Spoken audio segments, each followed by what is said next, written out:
हाँ, hello friends.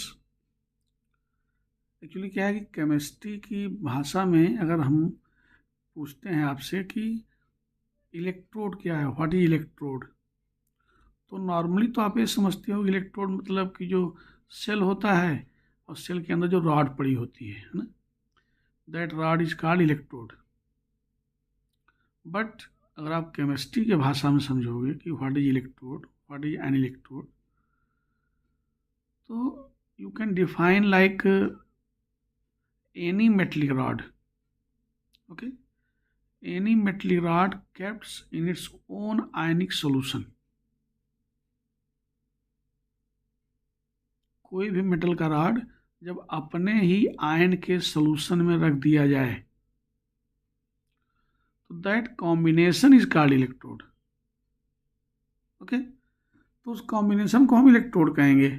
कोई metallic rod जो है अपने ही आयन के सॉल्यूशन में रखी हुई है, जैसे zinc rod in the solution of zinc ion, copper rod in the solution of copper ion. तो इस पूरे कॉम्बिनेशन को इलेक्ट्रोड कहते हैं, न कि उस रॉड को।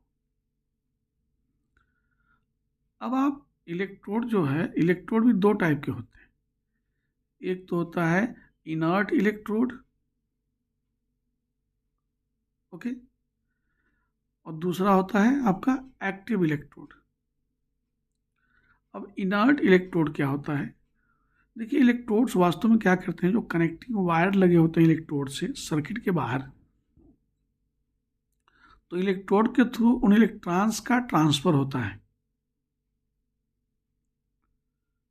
ओके, तो अगर electrode works only as a source for the transfer of electrons, that is called inert electrode. जैसे ग्रेफाइट इलेक्ट्रोड है या प्लेटिनम इलेक्ट्रोड है, these two are most common inert electrodes. क्योंकि ग्रेफाइट रॉड या platinum electrode they do not participate in the reactions.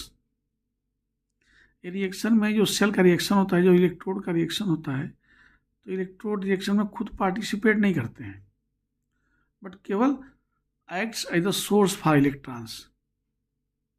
But when the electrode itself participates in the reaction, बाकी जो और जो metallic rod होते हैं, zinc है, कॉपर है, मैग्नीशियम है, कैल्शियम है, कॉपर है, जो भी आप यूज़ करेंगे, सिल्वर है, तो अगर ये खुद एल्युमिनियम है, अगर ये खुद पार्टिसिपेट करते हैं in the electrode reaction, that is called active electrode.